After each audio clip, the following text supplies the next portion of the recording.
Well, this week I was asked to have morning worship with the students, and I decided to talk a little bit about the gift of prophecy that has been given to the Adventist Church. And of course, there's a vast amount of information, and so I thought tonight I would just give another in the series. What we've been looking at is questions that people have and looking up the answers to those questions. So I've entitled this one tonight, Last Day Prophecy Fulfilled, a Modern Elijah. So as we look at this prophecy, it's in Malachi 4, verse 5. It says, "Behold, I will send you Elijah the prophet before the coming of the great and dreadful day of the Lord." So as the Old Testament closes, the last two verses are talking about this prophet that was going to come before the great and dreadful day of the Lord. But it had a double application, apparently. If we read in Matthew 17, verses 10 through 13, "And his disciples asked him, saying, Why then say the scribes that Elias," that's the New Testament wording for Elijah, "why then say the scribes that Elijah must first come? And Jesus answered and said unto them, Elijah truly shall first come and restore all things. But I say unto you that Elijah is come already, and they knew him not, but have done unto him whatsoever they listed. Likewise shall also the Son of Man suffer of them. Then the disciples understood that he spake unto them of John the Baptist." So apparently, according to what Jesus said, there are two fulfillments, because when he came the first time to earth, you couldn't call that the great and dreadful day of the Lord. In fact, he said he didn't come to condemn anyone. He came to try to help people to get ready. And so the great and dreadful day is the second coming of Christ and the events that surround the second coming of Christ. So then, we see that the prophet that's going to come at the end of time is not going to be named Elijah. Because here we have an Elijah prophet named John the Baptist. And so then we have another one with a different name, but they all do the same kind of work.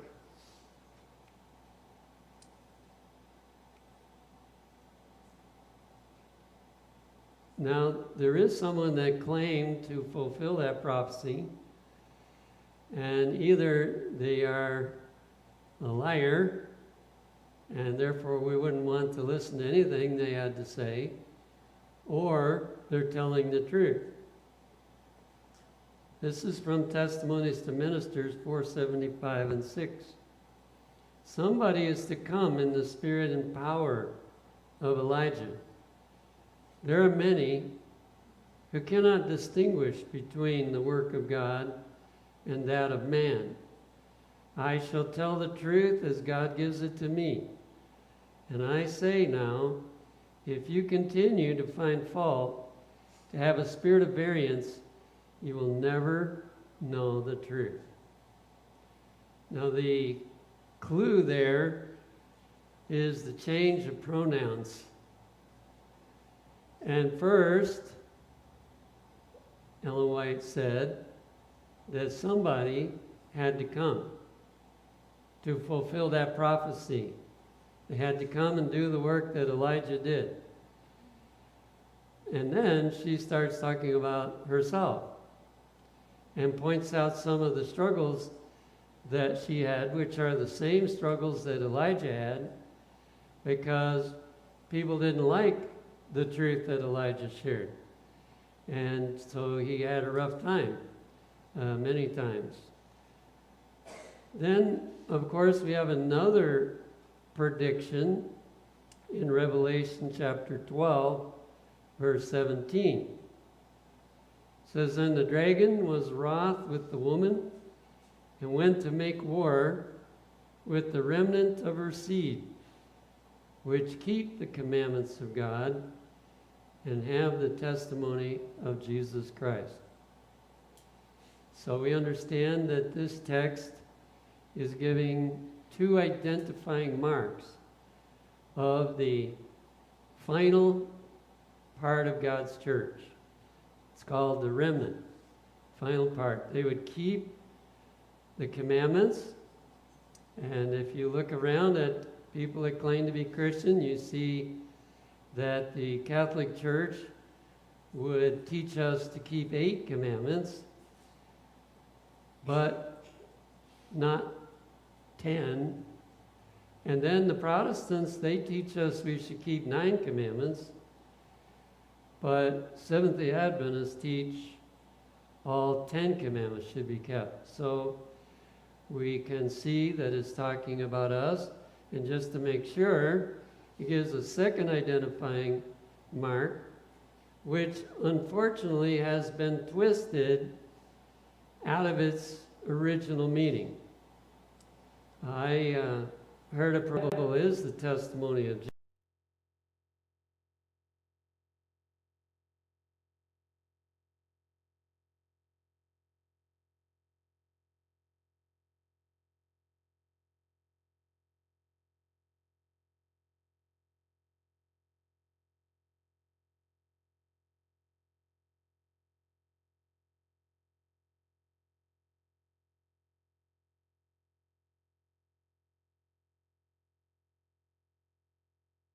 2,000 years after Malachi, that there would be a prophet.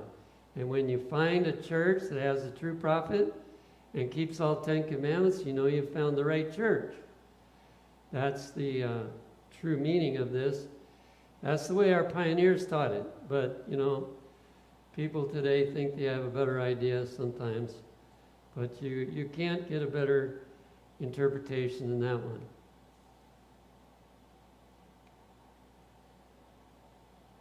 Now, Elijah was a prophet during apostasy. And of course, there's many periods of apostasy. This is not the one that Elijah was involved in. But I was reading in Ezekiel while giving some seminars at UT Pines. And when I read this, I said, wow, this, you know, a lot of people don't realize about the later prophets. We call them major prophets. Ezekiel was a major prophet. And minor prophets, which have just a few chapters usually in their book. But what isn't realized well today is that these prophets are describing the Laodicean church, because the Bible was written primarily for the last days. And so they were writing for their people, that needed it back then, but they were writing for those who would live in the last days. So here's what God says in a little plainer language than is in the Laodicean message. Ezekiel 3, verses 5 to 9 and verse 27. "For thou art not sent to a people of a strange speech and of an hard language, but to the house of Israel." In other words, he says, I'm not sending you to Babylon. I'm not sending you to any of the nations that are around right now. But I have a message for you to take to Israel, house of Israel. But, he said, the house of Israel will not hearken unto thee, for they will not hearken unto me. For all the house of Israel are impudent and hard-hearted. Fear them not, neither be dismayed at their looks, though they be a rebellious house. Thou shalt say unto them, Thus saith the Lord God, He that heareth, let him hear. So in other words, some people would benefit from what Ezekiel shared, but most people would not benefit. So it says, He that heareth, let him hear, and he that forbeareth, let him forbear, for they are a rebellious house. So it would divide into two groups of people, those that would listen to the changes they needed to make, and those that would not listen to the changes they needed to make. But in general, they were rebellious, they were hard-hearted, they were impudent. Well, we see just about the same today, and the foundation of it seems to boil down to people's view of whether or not the writings of Ellen White are for today. And so those that believe it is for today, they hear. And those that really think that that was written a long time ago and it doesn't really apply too much to us today, then they don't hear and they stay rebellious. And it's going to be that way pretty much all the way through to the end.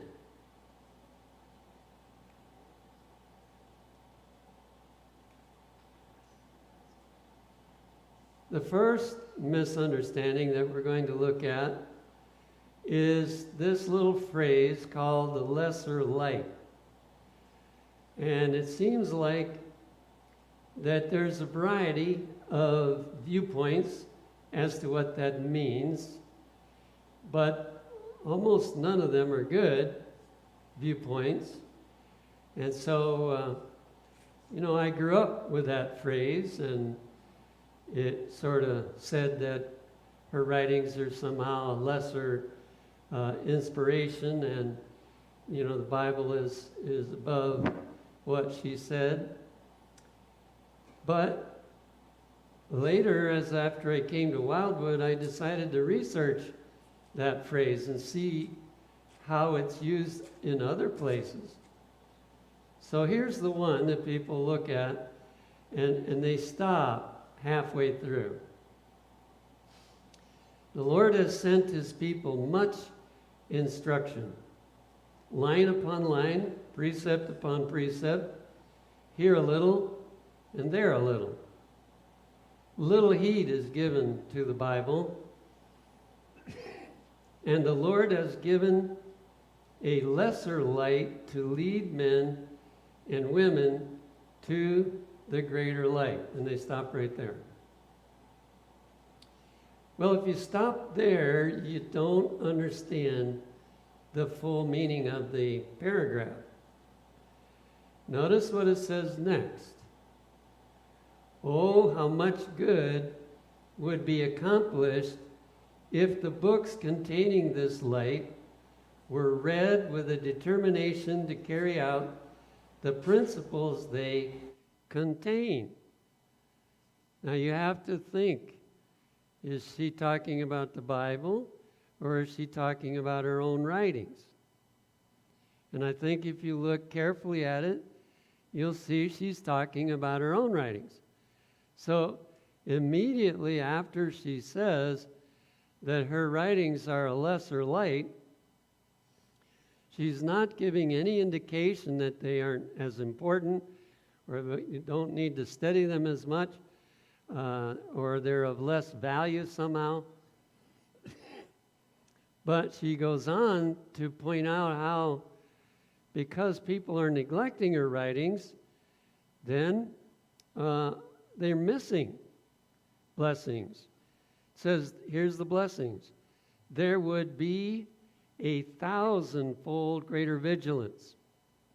So people would be more alert. They'd be more aware of the times we're living in and what we need to do to be ready for his coming. 1,000-fold more self-denial and resolute effort. Now, she's not saying that about the Bible. She's saying that about her writings. And many more would now be rejoicing in the light of present truth.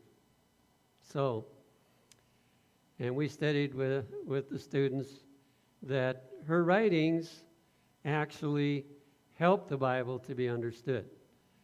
And there's nothing that she presents in the way of principles or truth that isn't in the Bible. It's just that people read their Bible and they can't seem to see it.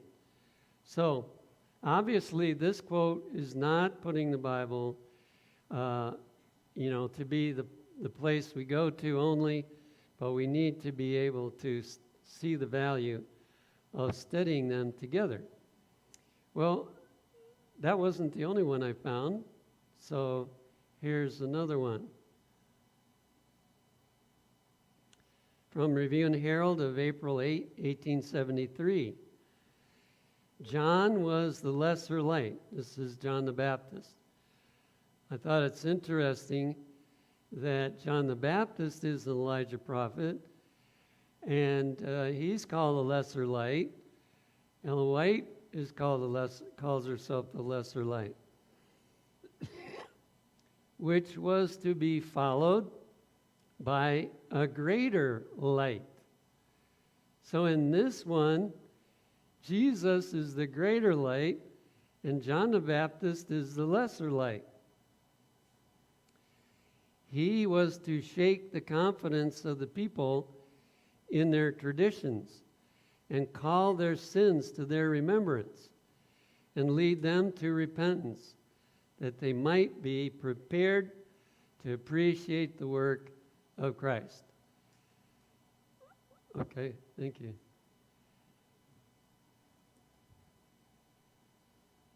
So, notice the exact same work was to be done through Ellen White. A special help, not without the Bible, but as a guidance to what the Bible is talking about, to help us be ready for the second coming of Jesus.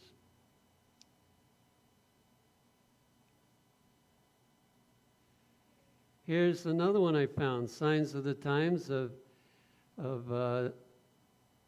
August 25, 1887. With the first advent of Christ, there was ushered in an era of greater light and glory. But it would indeed be sinful ingratitude to despise and ridicule the lesser light because a fuller and more glorious light had dawned. Here we find the New Testament being the greater light and the Old Testament being the lesser light. And the entire Old Testament is placed on the exact same level as the writings of Ellen White. She's a lesser light. All the Old Testament is a lesser light. John the Baptist is a lesser light. Kind of gives the idea that always the greater light is Jesus. And I've come to the conclusion, too, that when it puts prophets, or puts apostles first and prophets second, that the reason why the New Testament is a greater light is because it was written by apostles, not by prophets. And the apostles were writing what Jesus told them and what they saw him do. And since he's the greater light, then that makes that a greater light. Those who despise the blessings and glory of the Jewish age are not prepared to be benefited by the preaching of the gospel. So as wonderful as the New Testament is, if you throw away the Old Testament, you're not able to understand the New correctly. Notice what it says. The brightness of the Father's glory and the excellence and perfection of his sacred law are only understood through the atonement made upon Calvary by his dear Son. But even the atonement loses its significance when the law of God is rejected. So those churches that focus on the New Testament, they are not able to gather all the light that's there, even about the gospel. They cannot. But when we study them together, then the greatest blessing takes place. So that means that anyone who is the lesser light, we need to study them along with it, and that's when the best blessing will come upon us. But if we set some of it aside, we're going to miss out on the preparation for Jesus' coming. Now, we've been warned that many in God's church would turn away from the writings of Ellen White, and that's in Second Selected Messages, page 78. The very last deception of Satan will be to make of none effect the testimony of the Spirit of God. And why is Satan so eager to do that? It says, where there is no vision, the people perish. That's Proverbs 29:18. So Satan knows the value of the gift of prophecy through Ellen White. And he's determined that Seventh-day Adventists will not get the full blessing. So Satan will work ingeniously in different ways and through different agencies to unsettle the confidence of God's remnant people in the true testimony. And then it tells some of the ways. He will bring in spurious visions to mislead. So one of the ways is that he tries through false visions or dreams to make people think that all dreams and all visions are not good, and so they turn away from those things because of that. And so disgust people that they will regard everything that bears the name of visions as a species of fanaticism. I listen to the radio when I'm traveling, and every so often I hear sermons by different Protestant leaders. Some of them are very popular Protestant leaders, and they preach, some of them at least, they preach there's no prophets after the close of the Bible. No prophets. And probably the truth is that they've seen so many false prophets that they've just decided there is no such thing as a true prophet after the close of the Bible. But it says, honest souls, by contrasting false and true, will be enabled to distinguish between them. So, people that are honest-hearted won't just throw out all gifts of prophecy, but they will examine it, and of course, it has to agree with the Bible. Otherwise, we cannot accept them as a true prophet.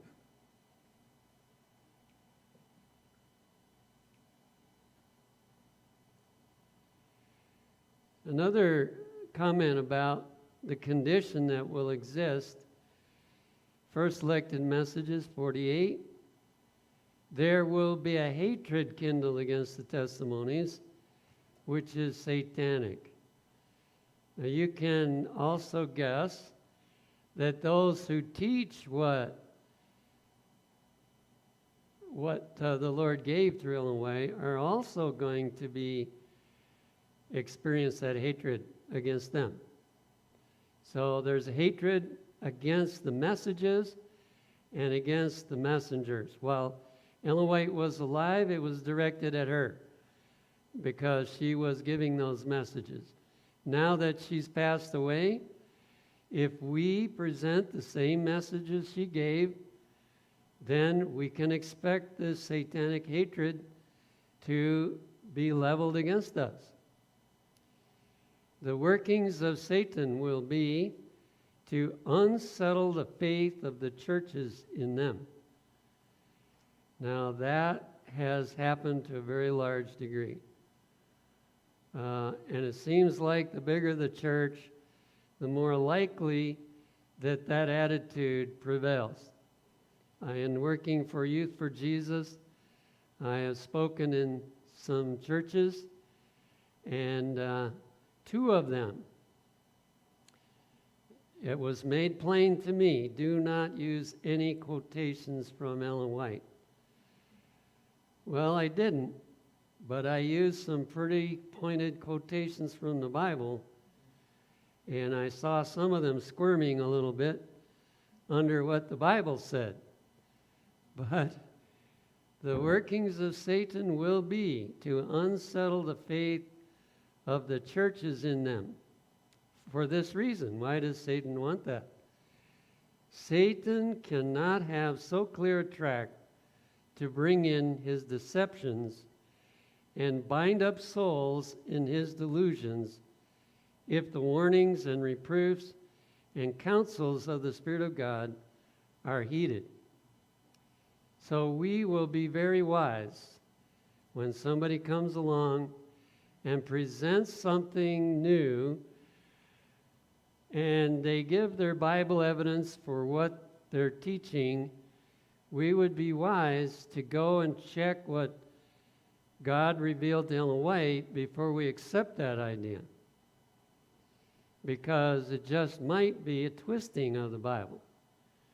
Satan has gotten 6,000 years of practice at how to twist the Bible and how to make people think it says something it doesn't say. And that's the reason why he raised up Ellen White to give us a vast array of information so that Satan isn't so free to do that.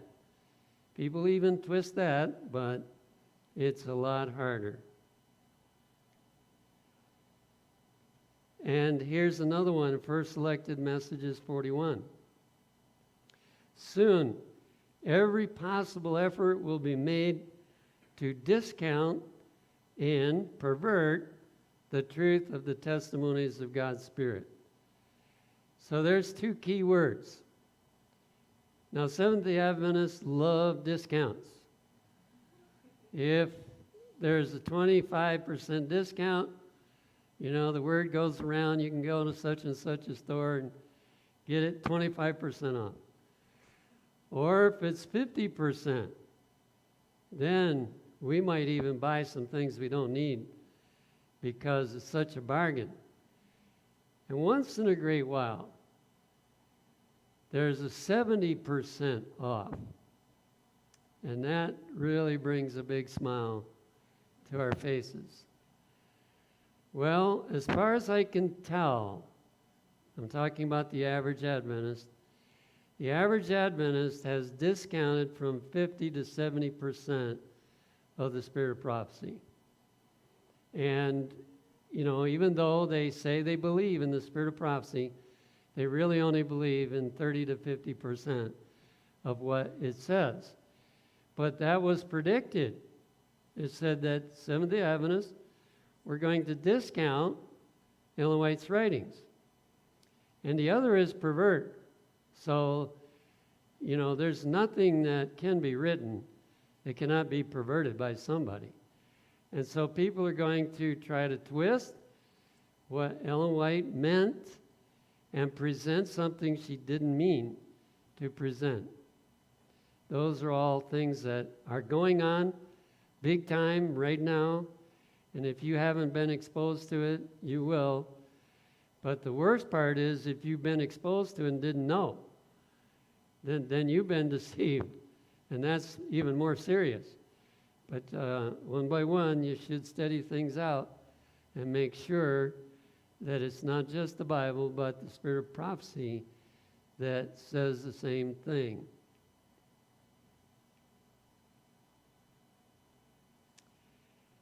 Now, here are the worst enemies of the spirit of prophecy.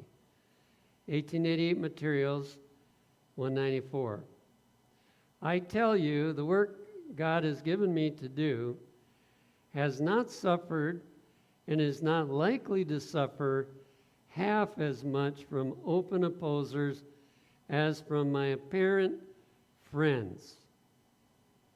So I understand that D.M. Kenwright was probably one of the most complete attackers of Ellen White's writings. In fact, I read that even today, after, he's died long ago, even after, till this very day, most of the arguments they have against Ellen White are ones they got from D.M. Kenwright, who used to love Ellen White and used to promote Ellen White, but when she wrote him a letter reproving his faults, he gave it up, and he decided not to believe in her.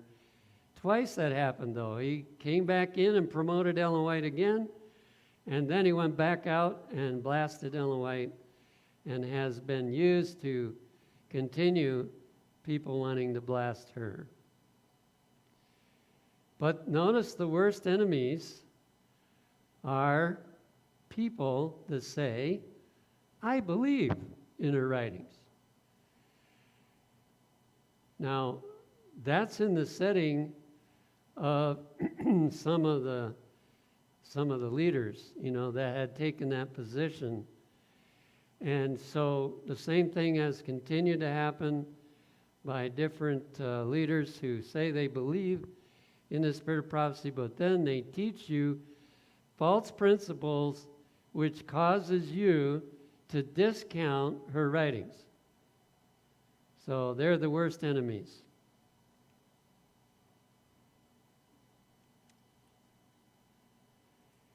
The last question we're going to answer is, do we still need Ellen White's writings? You've probably heard people talk about, well, that was written so long ago.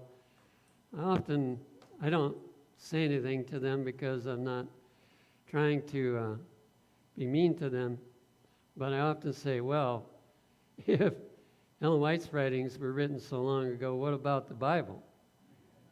If you got to set aside in view of time, then what are we going to do? But that comes from another false instruction that many leaders have given, which I didn't put in this message, but they compare Ellen White's writings to non-book writing prophets who gave simply a prophecy for their own time. And once their time was past, it was no longer a message for God's people, like the prophet that rose up when Jehoshaphat needed it. And the prophet said, when you go into battle, put a choir in front of the army, and God will deliver you. And sure enough, when they got to the battlefield, there wasn't a single soldier alive. They thought, these people must have had reinforcements or they wouldn't be singing. And so they killed each other. They were so scared. Well, that prophecy is interesting to read, to see how true prophets are really, accurate, but that's not the message for us today. So they put Ellen White in that kind of slot. First selected message is 41. The instruction that was given in the early days of the message is to be held as safe instruction to follow in these its closing days. Now, obviously, when she wrote that, she saw that we were in the last days. There was a Sunday law almost put into effect, and so she wrote that it's safe instruction to follow in these its closing days. Well, if we apply that, we are living in the closing days, and so her writings are safe instruction for us to follow right now, and will be till Jesus comes. Another one in third selected messages, 76. Abundant light has been given to our people in these last days. Whether or not my life is spared, my writings will constantly speak, and their work will go forward as long as time shall last. So if you take what she was shown, by the way, she's not giving her own opinions. She's giving the testimony of Jesus. And Jesus said, as long as time lasts, what I have given through Ellen White will still be in effect. Everything that was said is still in effect. And another one that's even clearer, third selected message is 77. When he may see fit to let me rest, his messages shall be of even more vital force than when the frail instrumentality through whom they were delivered was living.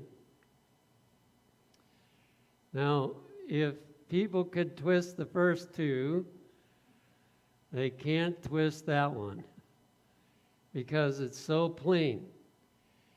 Instead of her writings being less applicable to today, her writings are more applicable today. Now, that is true of all of the Bible as it was put together, and even today, the Bible is more applicable today than it ever was. It's true of all prophets because they wrote for the last days. They didn't write primarily for their own people, that were alive at that time. They wrote specifically for the people in the last days because we would have the hardest time to not get messed up on what we believe. So he made sure that everything that was written would last all the way to the end of time and would be even more important at the end of time. So when you hear those kind of things, like one of our general managers many years ago said, they speak from a vast background of ignorance. And that's unfortunately what is the situation today. But the friends of the spirit of prophecy, so-called friends, are destroying a lot of what people believe they can accept and follow. So in closing, we'll just compare a little bit. There are 3 Elijah prophets, and they all did the same kind of work.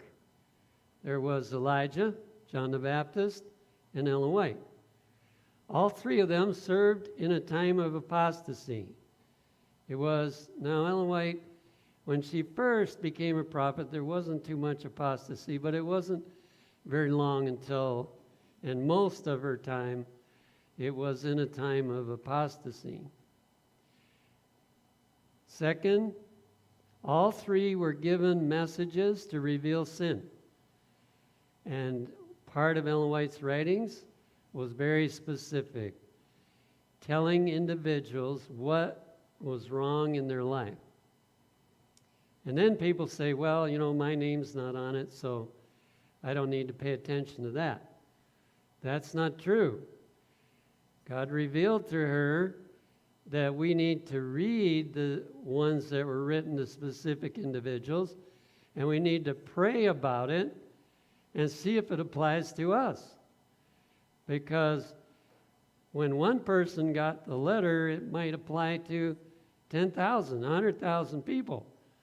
And all of them should be able to benefit from it. Number 3, they were not listened to by the majority. Now, it may look like, when you read some of the stories of what happened when Ellen White would come into a board meeting or come into a general conference meeting, and, they would get turned around. And it makes you think that they really listened. But a lot of that was only surface. And underneath and behind, they were working against Ellen White and against what she said. So I don't believe that the majority has ever willingly and joyfully followed either of these 3 Elijah prophets. 4, all 3 of them suffered much rejection and hatred for their work.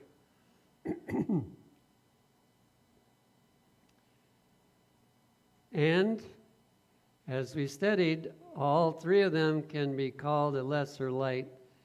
It's not as clear about Elijah being a lesser light, but he was a true prophet, so I think we can say he was a lesser light as well. So all 3 of the Elijah prophets has some very interesting parallels. And then I just wanted to compare John the Baptist and Ellen White. Jesus said that John the Baptist was much more than a prophet. He was a prophet, but he was much more than a prophet. And notice what Ellen White said. My work includes much more than the word prophet signifies. That's in First Selected Messages 32.